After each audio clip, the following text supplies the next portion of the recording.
Hello everyone, welcome in. Every time I think I've seen it all in this case, it just gets more outlandish, so let's get into it. We're going to take a look at the Expert Forensic Pathologist on Alexee's witness list. I'm going to hold off on my opinions until the end. First, I'm just going to walk you through some information about Dr. Kris Sperry. Dr. Kris Sperry was the first ever chief medical examiner of the state of Georgia beginning in 1997. Dr. Kris Sperry started a side business as an expert witness. Eventually, an investigation into Dr. Kris Sperry found he was falsifying timesheets for the state, reporting to have worked 8-hour days in the office when he was actually giving depositions or testifying in court for his private clients. Some of the time he claimed to have worked full days for the state, he was not even in the state of Georgia. The investigation also found that he appeared in court 42 times as a private expert, but just 13 times as the state medical examiner in the same time period. From 2010 to 2014, he accepted 158 outside cases for private clients while performing only 208 full autopsies for the medical examiner's office, where other pathologists perform up to 300 a year. Dr. Kris Sperry is said to have retired in embarrassment after these accusations coming to light. This investigation found that Kris Sperry had provided his private clients with expert opinions that contradicted his own employees at the medical examiner's office's findings. Other pathologists have called his practice unprofessional and described his conclusions as junk science. Lawyers and other adversaries have repeatedly accused Dr. Kris Sperry of tailoring his testimony to the needs of his private clients. Sorry for the jump scare here to this photo of him, but no, I did not take this from a private social media. This was on a medical solicitation type website.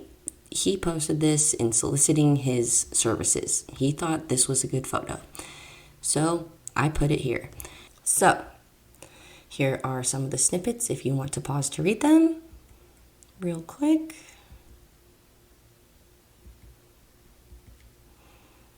Now, before we get into this video and everything, I would just like to say, I know it is called the justice system, but there is unfortunately sometimes a dark underbelly. Sometimes there are people who are willing to blur the lines to win.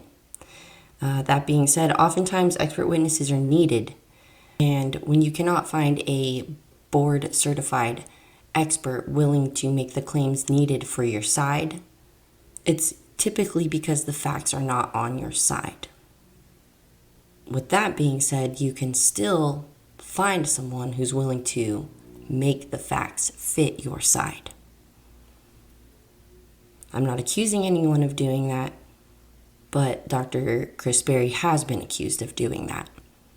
He is listed as the forensic pathologist expert on Trevizo's case, and that means he will be in charge of disproving the baby's death.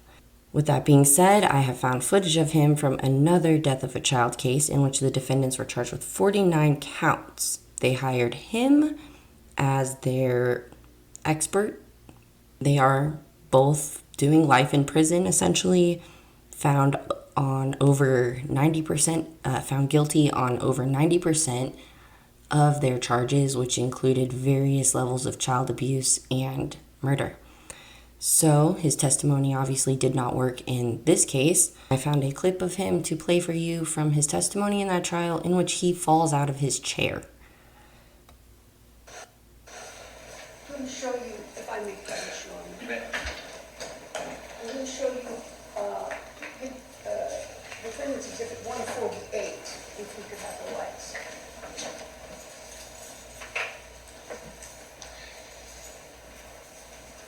What are we seeing here?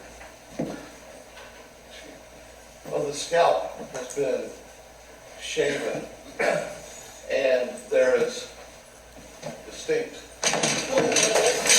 Oh, okay. Sorry about the jury. How is he doing?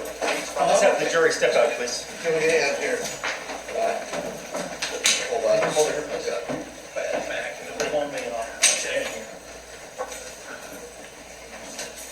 Are you okay? I'm not hurting anymore. I'm ready. So, yeah, I think I should be okay. That's booby trapping. Okay. Well, Sorry about that. do you need a minute? I think I'm okay. You're okay? Yeah. All right, then let's bring the jury back. Nothing. Alright, I figured I would show that particular clip just so we can get a feel of who we're dealing with, what might be going on in the courtroom when it comes to Alexee Trevizo's trial. If you're interested, I will have the link to that full video in the description if you'd like to watch the rest of his expert witness testimony. Now we can get into my opinion. I believe that this shows that they are fearful of the autopsy and toxicology, essentially all the evidence stacked against Alexee in this case. Otherwise, they would have probably found a forensic pathologist expert who does not have a sordid past, for lack of a better term. Maybe they found him specifically because of these accusations of tailoring his testimony to his client's needs. Who knows? I'm not accusing anyone of anything. These are just my lowly paralegal opinions. I'm just a peasant paralegal over here commenting. If they were able to get a highly regarded expert forensic pathologist on their witness list, I would be doubting the evidence much more. But because this is who they picked, it just is strengthening my hope and belief that this is a very strong case against Alexee, and that justice will ultimately prevail. Again, these are just my lowly paralegal opinions, but if you have made it this far in the video, thank you so much for watching. If you're interested in following this case all the way to trial, please subscribe because I will be covering this case with the legal bent every step along the way. If you have any comments, questions, concerns, please put them down below and I'll try to respond as soon as possible because I do love the conversation and talking with all of you. So please do not be hesitant to voice your opinion, thoughts, or feelings. And I will see you in the next video. It's your girl Friday. Thank you so much. Okay, bye.